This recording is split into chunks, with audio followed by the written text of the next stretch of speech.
Do you know that you matter in the scheme of things? The People's Voice, the show where ordinary citizens take center stage as we discuss the biggest stories that affect you and I. With you in mind, we facilitate lively discussions, debates, and interviews on the topics that matter most to you and I. From social justice to economic empowerment, education to healthcare, governance, and more. Tackling tough topics and amplifying your voice. Join the conversation and make your voice count. The People's Voice. Make your voice count. To know the happenings in the maritime sector, join us on the program Maritime Frontiers on VOP TV as we discuss key areas in the maritime sector from aquaculture, maritime transportation, maritime labor regulation, oil and gas exploration, ferry and passenger insurance, marine pollution and prevention, port operations, and lots more. Maritime Frontiers, exploring Nigeria's blue economy. The red carpets, awards, the razzmatazz, music, fashion, interviews, and more. Spotlight on Voice of the People Television. Let's feed you with all the juicy stories in the global entertainment space, bringing you the glitz and glamour as they hot. Stay tuned to Spotlight, 1 p.m. Monday to Friday. Spotlight on VOP TV. Entertainment like never before.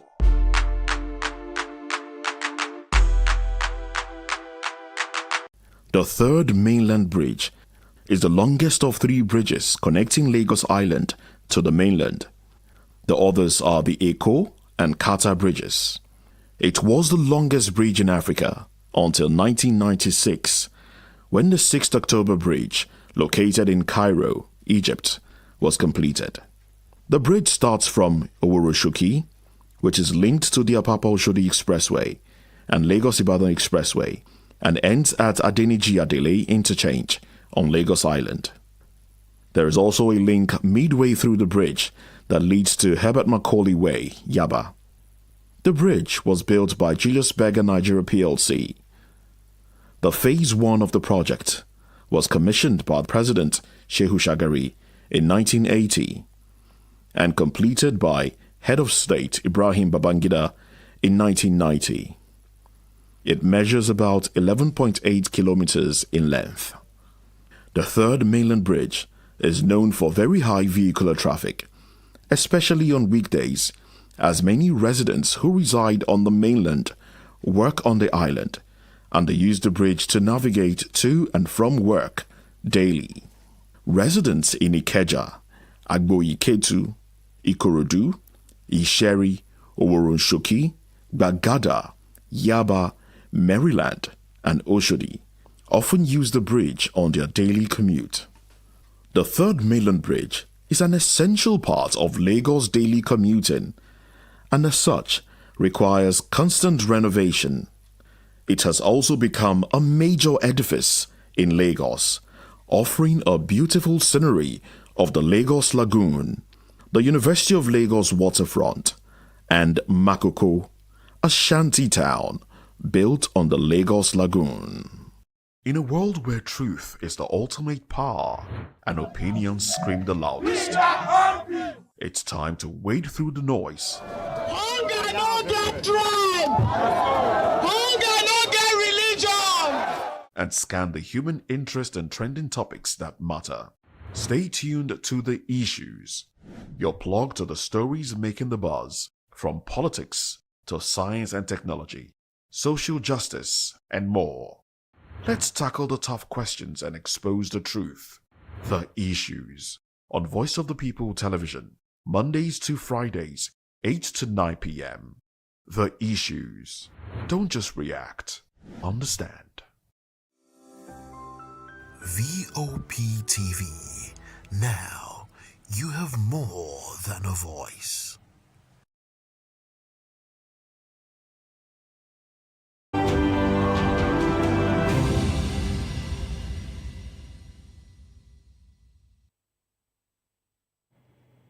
A very good evening to you and welcome to another exciting episode of The Issues on Voice of the People Television. I will bring you the most important and pressing issues shaping our nation today. I am your host, Nenna Ndomdioto.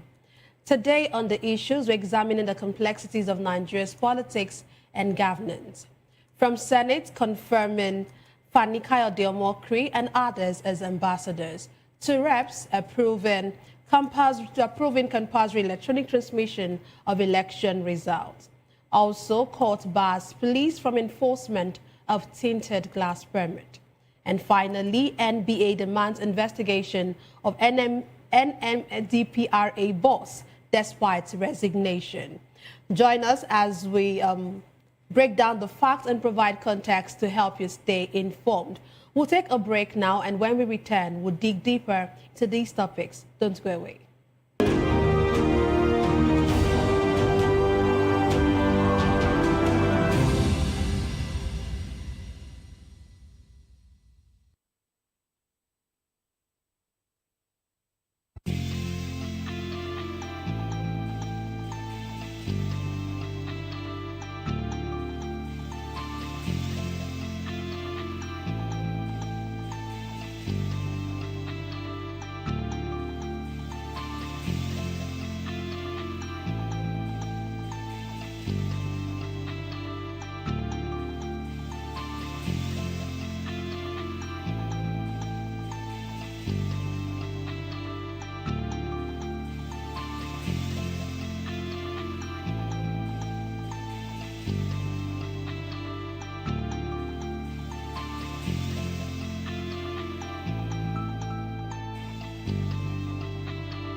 Let's dive straight into today's discussion. The Senate has confirmed 64 ambassadorial nominees forwarded by President Bola Tinubu to serve in the country's diplomatic missions worldwide.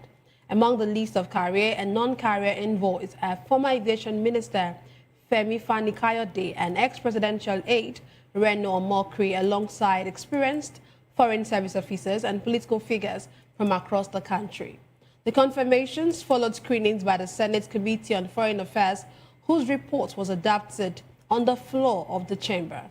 Among those cleared were a former Minister of Interior, Abdulrahman Dambazwa, a former special advisor on new media to ex-president Reno Omokri, a former presidential aide, Ita Inang, and a former Senator, Grace Bent.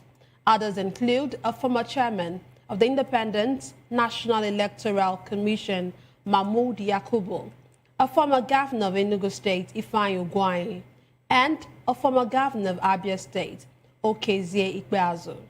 With these approvals, Nigeria moves to fill critical vacancies in its missions abroad, strengthening foreign policy engagement in key capitals and international organizations. Today, I'm delighted to be joined by two esteemed guests. Here in the studio, we have Mr. Dele Fanimo, a veteran journalist and a seasoned analyst. Always glad to have you, sir. It's my pleasure, Nina. Good evening. Good evening, sir.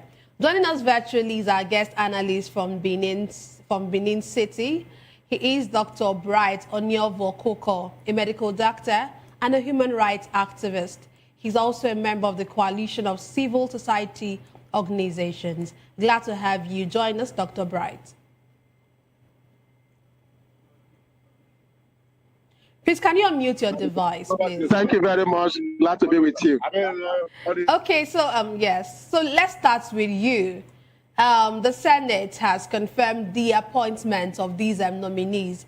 And we know how there was so much public outcry about some of these nominees.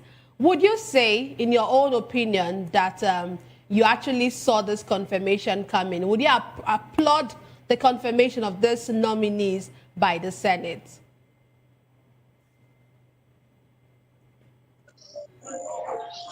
Okay. Sorry, my camera will be on, so let me just go on like that. Well, I've spoken before on this station talking about when the nomination came up. We're in a political dispensation, and the president has been given a prerogative to nominate the people of interest, which which he has done, and whatever political interest that they have, they want to satisfy it. And for the Senate, or the National House of Assembly that we have at the moment, they are answerable to the president. So I don't see them going against the nomination of the president, especially on an instance like this. So it's more of their political interest, and that is what they are doing. Since they have been approved, what Nigerians cannot do is to actually checkmate what they are doing with respect of the demands of the office that they've been nominated or appointed to hold, and see if they meet to the demand of the office. And if they meet to it, so be well. If they don't meet to it, then we must speak out and let the president hear or know that these persons are not what they are. But for now, there's nothing we'll be speaking against. President nominated, and the Senate that are answerable to him have approved. So I don't have anything against it for now. Thank you. Okay, while you were talking, you made mention of Nigerians checkmating their actions or whatever it is that they do while during this ambassadorial role.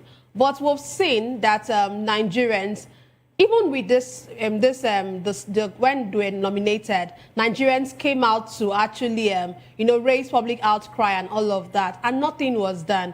Is it now when they're in office or when they're now in their respective roles that Nigerians, Nigerians' voices would be heard? Okay. In all fairness, the outcry from Nigerians, some of them came on the ground of political interest. These persons were not politically inclined to the president. Some of them are not of their political party. Some of them are of their political party.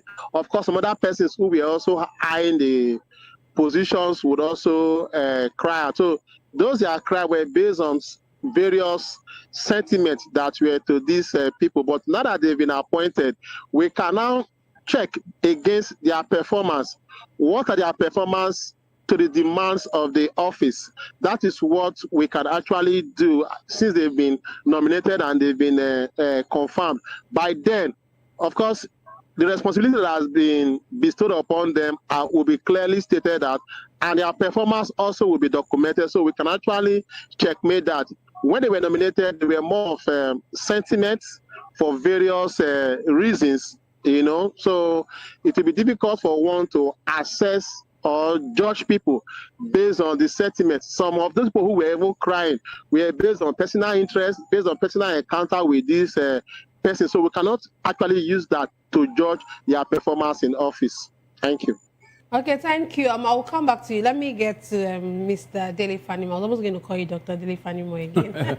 I filed my papers with my supervisors, at least to put this to rest. Yeah, I'm telling you, I was almost going to call you Dr. Dele Fanimo.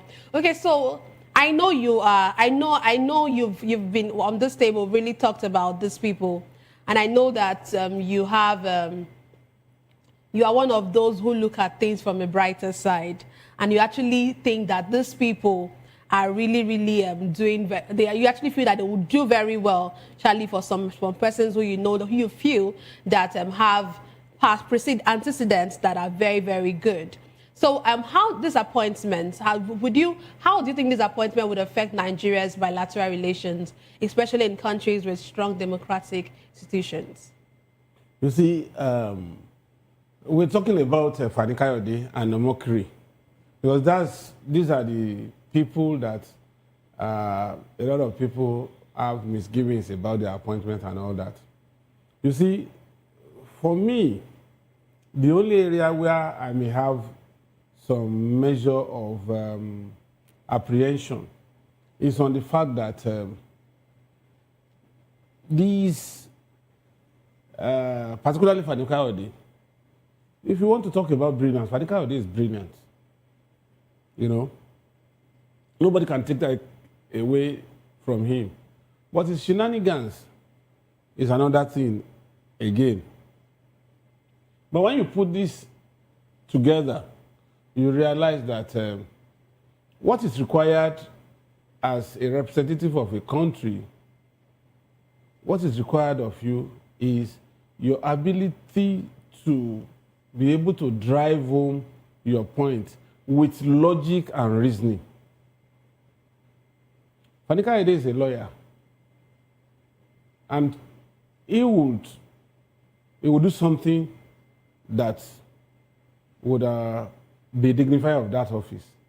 But the only thing that I feel concerned about is sometimes his temperament may not suit that office, because it's short-fused.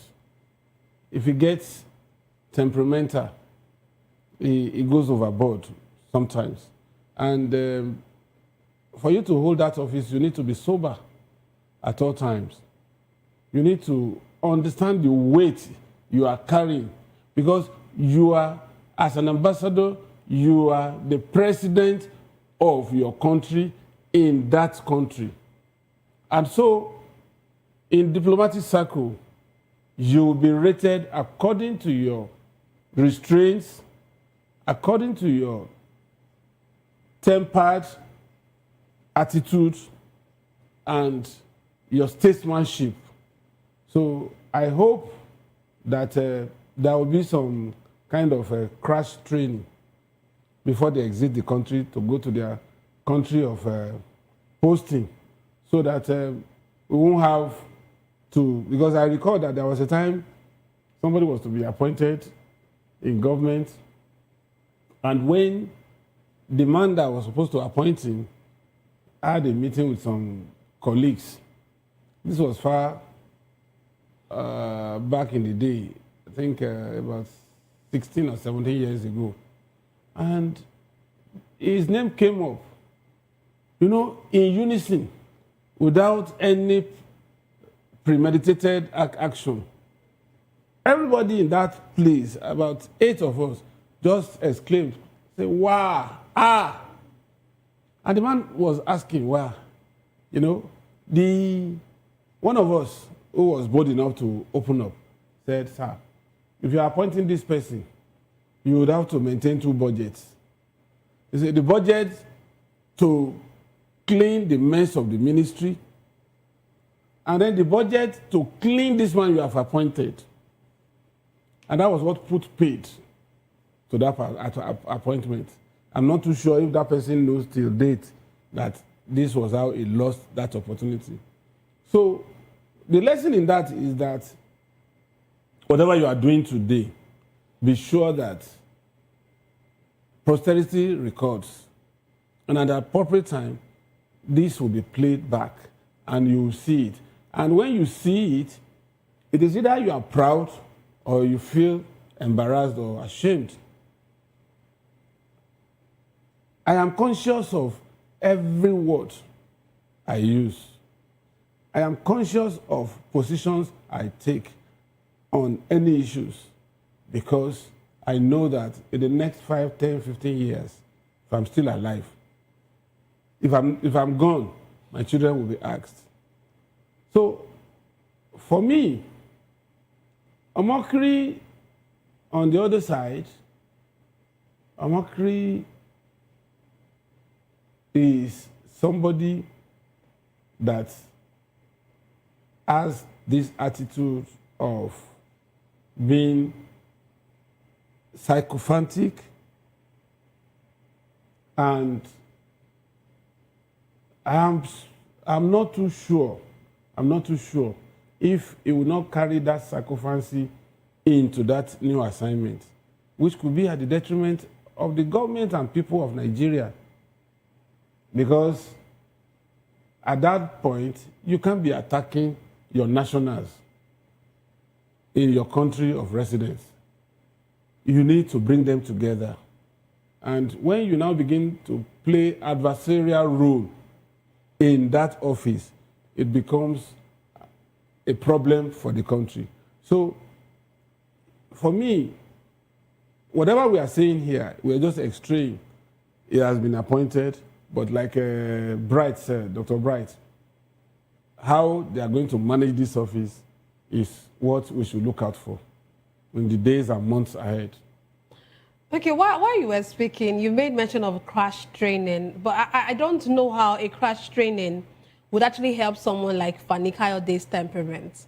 Because, you know, a leopard can't change its skin when it's old. So that kind of thing, well, like you already mentioned, they've been appointed. There's really so much that we can do, except, you know, just hope that they do well, which is... But one of the other person that I know that really, that Nigerians were really kind of upset about, for lack of a better word, was the past chairman. Yes. And then some persons were saying that he should actually not accept the nomination, you know, so many things like that. I should not accept the nomination. If you were in his shoes, what would you have done? You know, looking at... Given the way Nigerians perceive INEC, Nigerians feel INEC is tied to the apron strings of the executive arm of government. And Nigerians also feel that INEC didn't perform too well in the last election. For me, I would have declined. I'm telling you. There are certain things you get in life that you know that it's not merit, but because some people are better than you, they couldn't get it. So it's a form of grace. So the moment there should be a stop, I mean, Yakubu, he should be in his 60s, and even as at today now, nothing makes me feel pressured, because when you get to 60 and above, if you are not the ostentatious person, if you are not somebody who prioritizes wants more than need, your needs should be limited, such that the little you get, you should be contented with it and then move on with life. Because that name you are carrying is not for you alone, it's for a generation. And you must preserve that name. That's the way I was brought up. You must preserve that name for children to use. Who wants to be an Nini now in Edo State? Nobody. You know? I doubt it. I've not come across somebody that bears Oyenusi.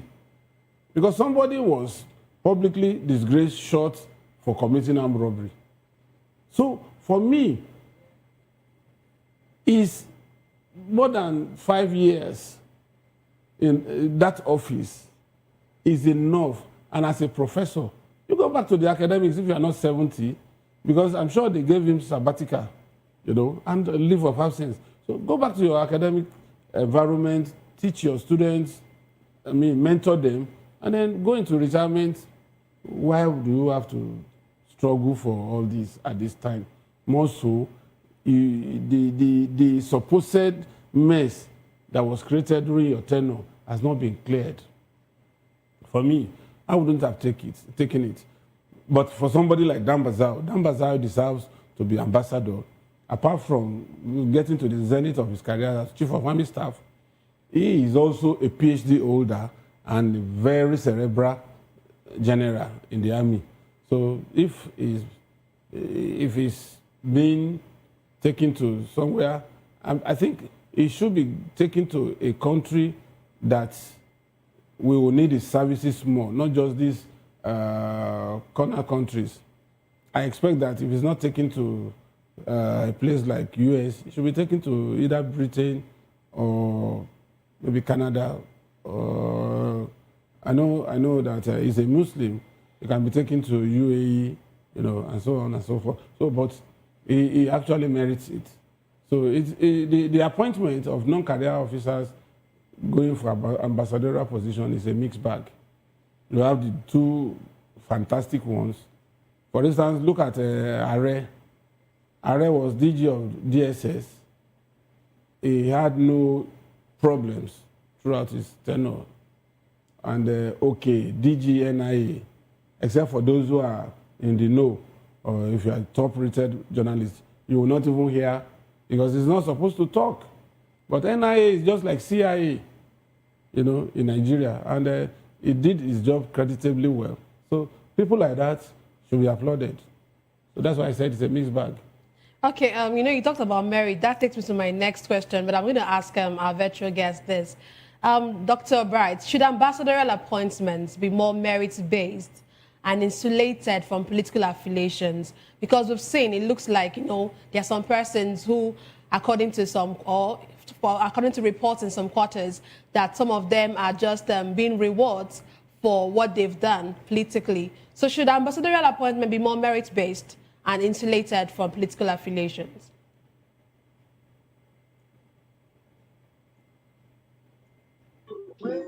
Well, you and I know that there are some persons who are career ambassadors. They are trained. They know what is expected of them or the way it should be.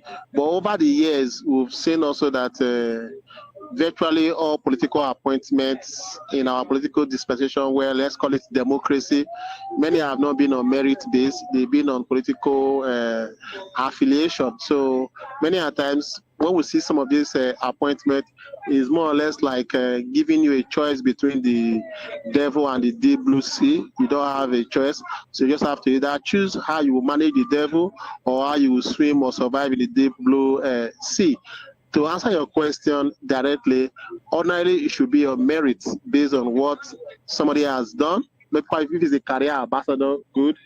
Based on his pedigree, what he has done in the past, his antecedents could actually, so this person fits, can actually stand as an ambassador. Because when you say an ambassador is somebody who can stand anywhere and protect the interest of the particular body that the person is an ambassador for. So as it is in this case, is Nigeria. Who are those that have the interest of Nigeria at heart, that can actually speak for Nigeria or do anything for Nigeria in a public land to uphold the interest of Nigeria as a country? But over the years, like I said, they based on political appointment. That's why I said in my earlier submission, yes, there were complaints based on sentiment or different kind of things, but now that they have been appointed, we can't do anything about it. What we will now do is to look at what is the expectation from this person as documented as the role of the ambassador, and how their performance, then we can actually raise a voice. Recently, some voices were raised, comments were made, and of course, the president has to take a step back, the decision that he has already made before. So in this case, we also want to wait to checkmate what is expected of them and their performance. So merit-based is the ideal thing, but in Nigeria over time, politics have taken over so many things. Thank you. Okay, thank you very much. Let's move on to the next conversation for tonight. In a major electoral reform move, the House of Representatives has approved a provision to make electronic transmission of election results mandatory in Nigeria. Under the approved amendment to the Electoral Act 2022, presiding officers at polling units will be required to transmit results electronically in real time to the INEC results viewing portal once results forms are signed and stamped. Lawmakers say the provision is aimed at enhancing the transparency and integrity of the electoral process, curbing incidents of result manipulation and delays that have dogged previous polls. The clause was adopted during a clause-by-clause review of the electoral reform bill and will now be part of the law when fully enacted. Let me come to you, Mr. Fanimore. Electronic, we've been on this particular electronic transmission thing for a very long time. Sorry, sir. And now the reps is looking as if they are going to actually do something about this, and they're saying compulsory electronic transmission of results. Do you think it will genuinely reduce election malpractice? You see, the deployment of IREF and BVAS in the last election was done at the whims and caprices of the electoral umpire. And until that time,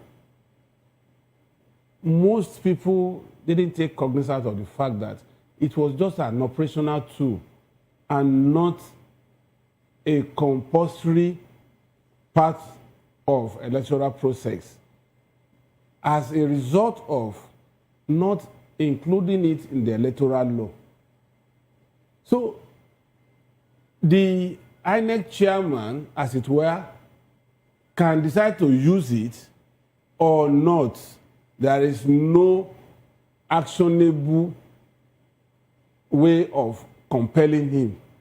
And that was why most people that lost the election with facts and figures, relying on beavers that never functioned, couldn't proceed because their lawyers advised them that it is not actionable. Now, the House of Reps is now coming to put a stop to that by amending the electoral law to accommodate particularly the use of these beavers and IREF. I would thumb up for the House of Reps if they eventually allow this to sail through and move to the Senate, and the Senate genuinely, pass and acknowledge that we need it. In the next election, if there is RF and beavers, I can tell you, electoral fraud will be minimal. Because as you are voting, they are uploading. And once it is uploaded, it will be difficult for you to manipulate the results. So you don't have to physically carry your electoral box to the collating center, where in the process, somebody might just pull a gun and hijack it, remove what you have printed, thumb-printed, and then load it with pre-printed voters' ballot paper. So it's going to be a game changer. But I'm still not too comfortable because I don't have it. So I don't have element of trust in this process. They might start it and then find a way of circumventing it at some point that it will not see the light of day. Because most of the people in the House of Reps benefited from this shenanigan. And of course, they want it to continue. So, but I pray that something in them will ginger them to make sure that it sails through. And then we know that we have at least solved about 40% of our electoral process flaws. Okay, thank you. He said, well, you pray. Yes, everybody prays. Let me get to our virtual guest, Dr. Bright. Do you think that there should be infrastructure that should be put in place to make e-transmission credible and tamper-proof?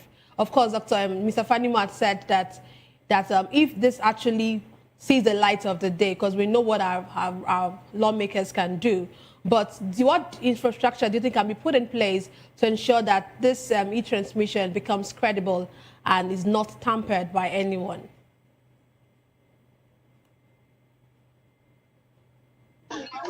You see, for our election, the only problem that we have is the results.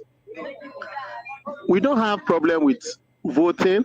At least Nigerians have gone way ahead of voting. And why we are even having voter apathy in Nigeria is because the results are not counting.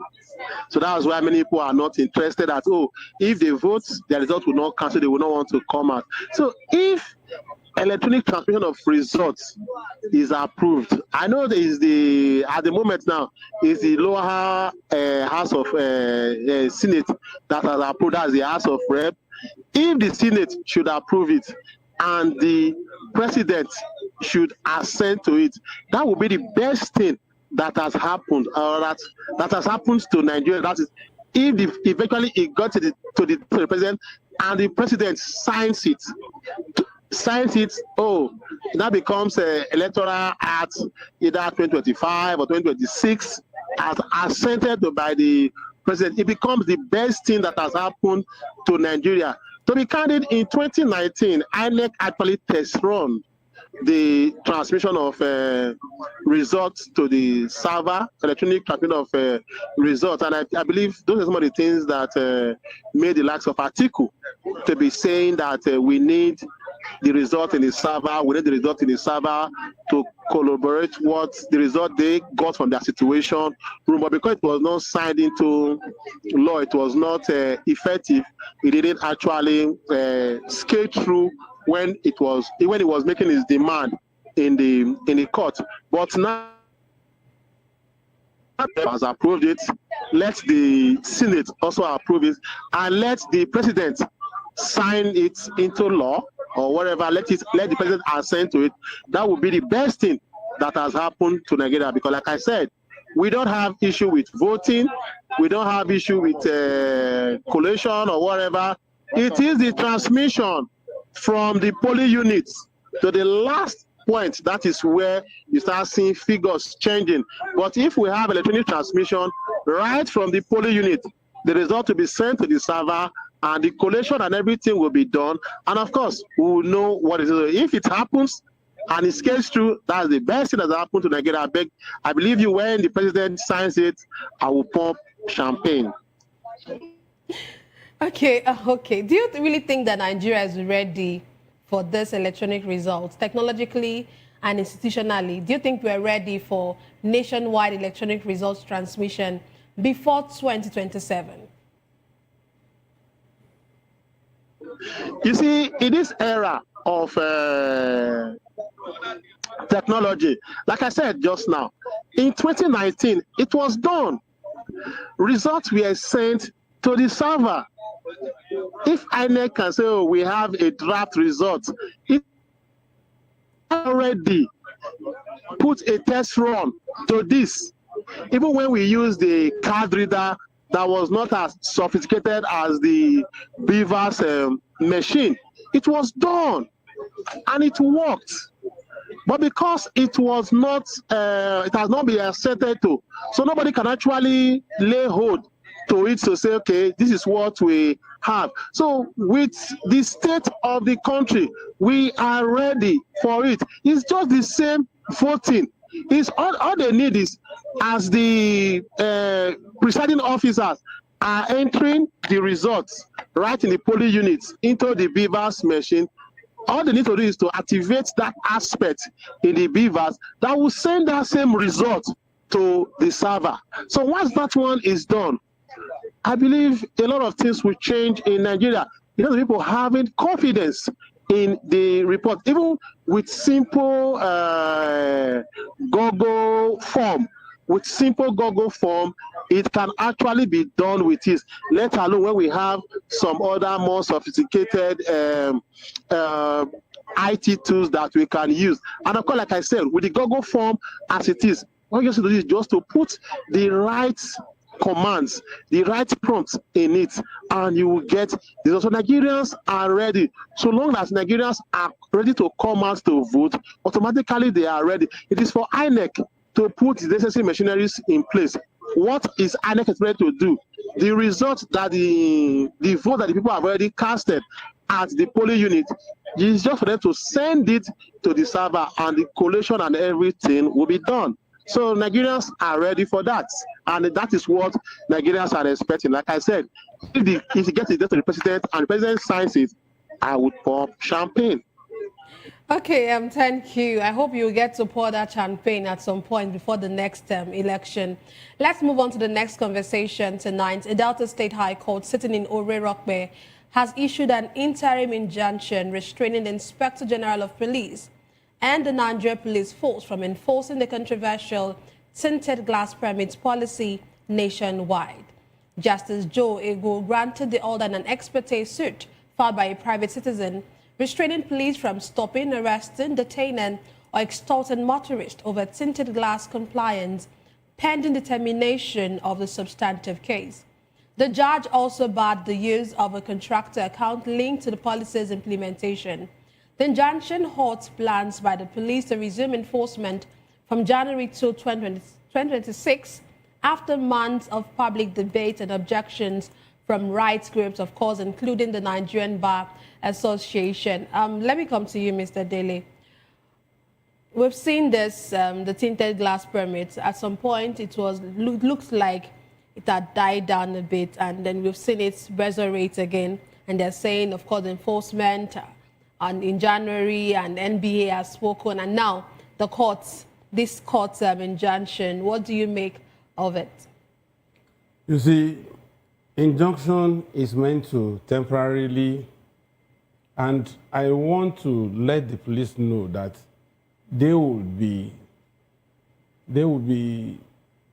running foul of the law if they go ahead with the January 2 commencement date, you know, because the only way they can go ahead and do whatever they want to do on the second day of the year is to vacate this existing injunction. If it's not vacated until then they don't have any right to arrest, detain, or confiscate vehicles. Now, we know the elements in the force. It's like you have given them license to extort. I know a few friends that have been trying to access the portal for this tinted permits that have not been able to access. So that goes to show that perhaps somebody somewhere is deliberately ensuring that you don't gain access to this portal so that you won't be able to have this license, and then when your vehicle gets to the road, then you have issues. That's number one. Another thing again is they need to decentralize and make available access of this portal by motorists and car owners in such a way that if 10,000 people are hitting the button at the same time, they should be able to have access. Because if WAEC, JAMB can do this and people connect seamlessly to their portal, then what stops the police? The number of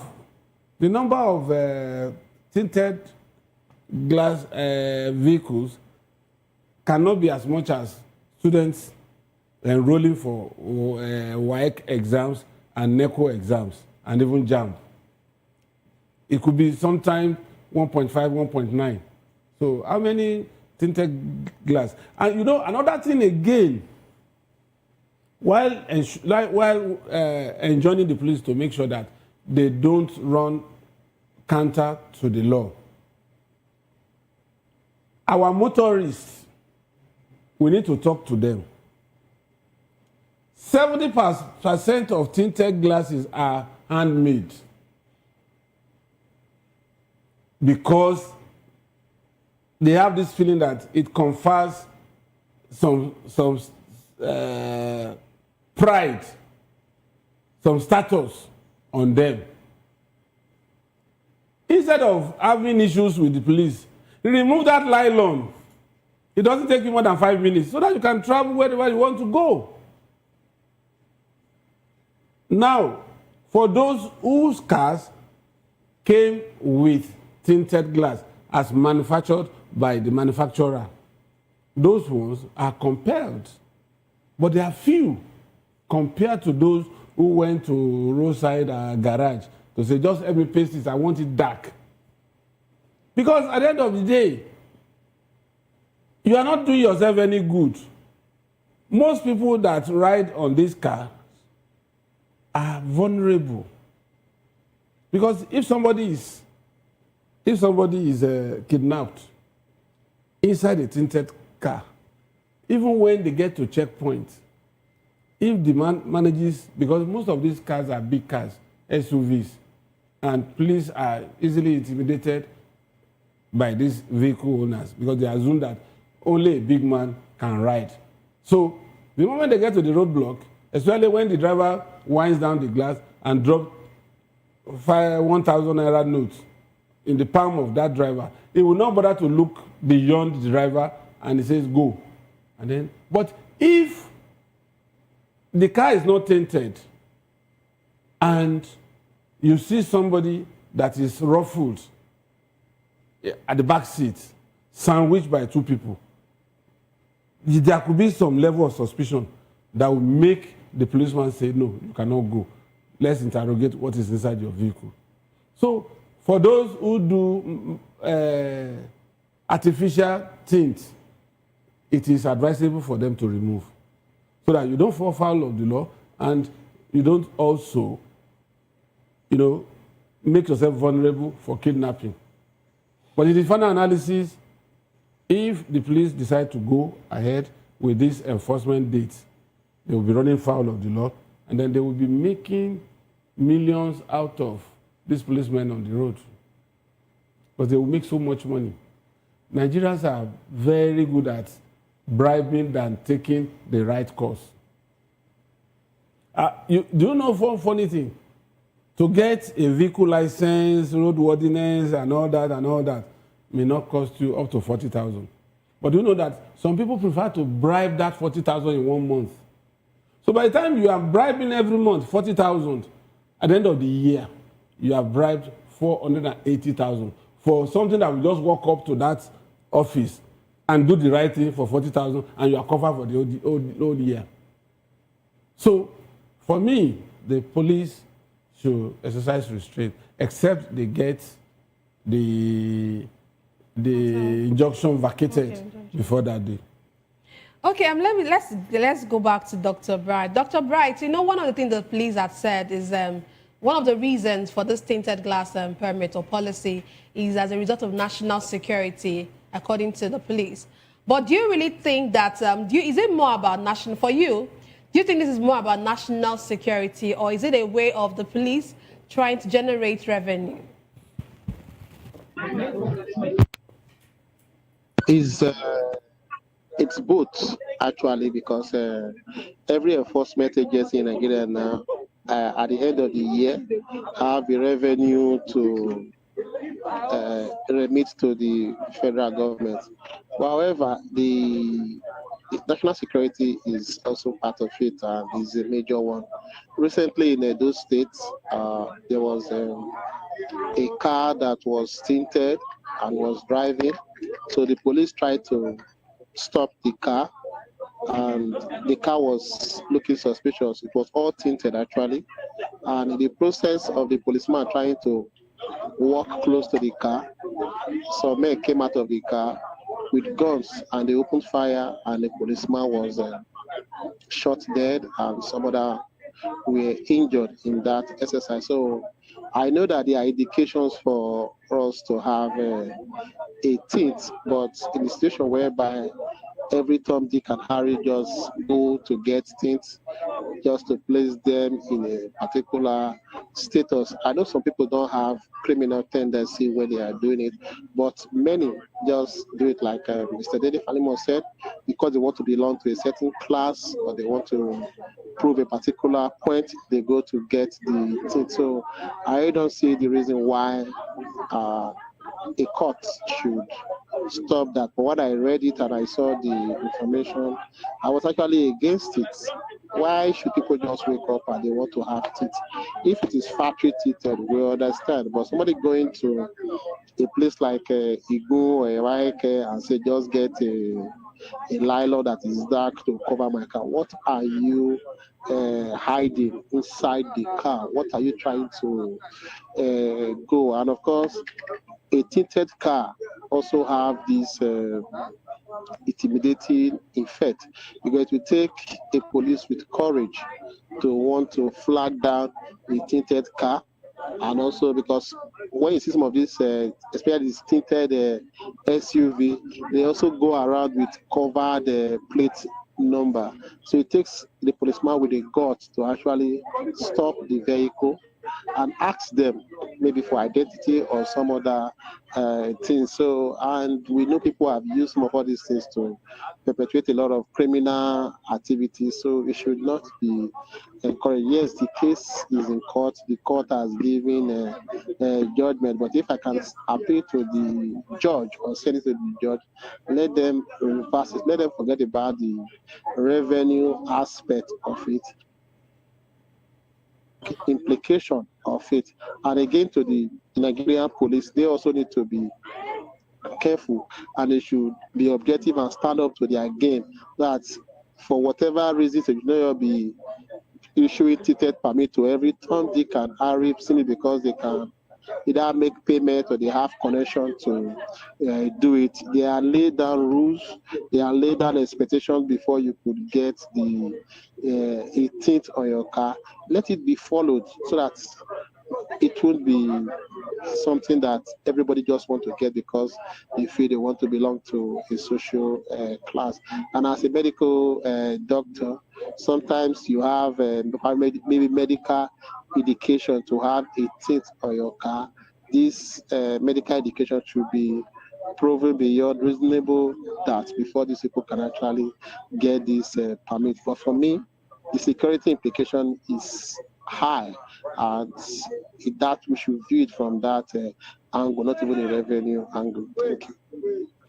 Okay, thank you, Dr. Bright. But before I let you go, let's have your concluding thoughts on these issues I've discussed. Yes, looking at these issues, the appointment of the ambassador down to the tinted permits, whosoever is involved with it should have the best interest of Nigerians at heart to do whatever thing they want to do. And I will use this medium to call on the president, Bola Ahmed Tinubu, to ask the Senate to also approve that electronic campaign of result the way the House of Rep and has approved it, so that he would also sign it. He will also append his signature to it, so that then we will know that he's ready to conduct the 2027 general elections in a credible manner.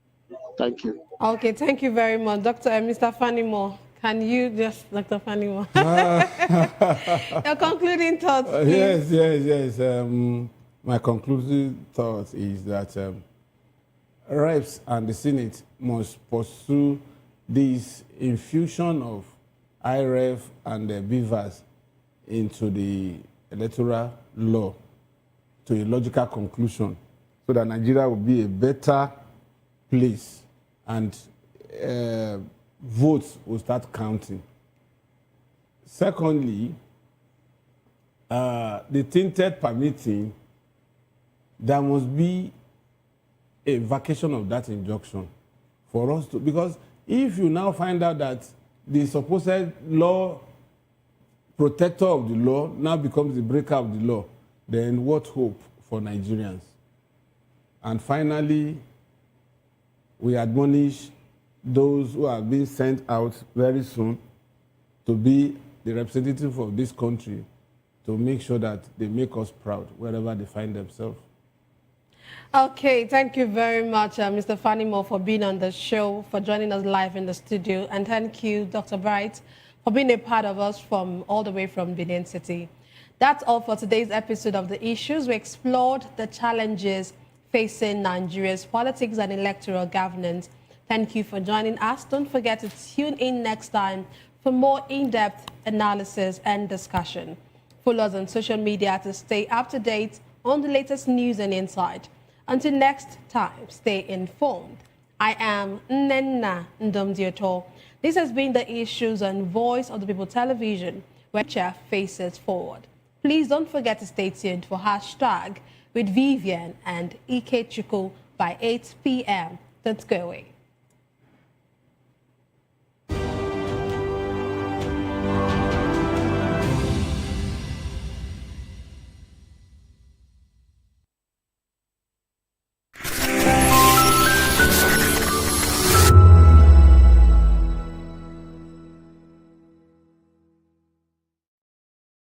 The red carpets, awards, the razzmatazz, music, fashion, interviews, and more. Spotlight on Voice of the People Television. Let's feed you with all the juicy stories in the global entertainment space, bringing you the glitz and glamour as it is hot. Stay tuned to Spotlight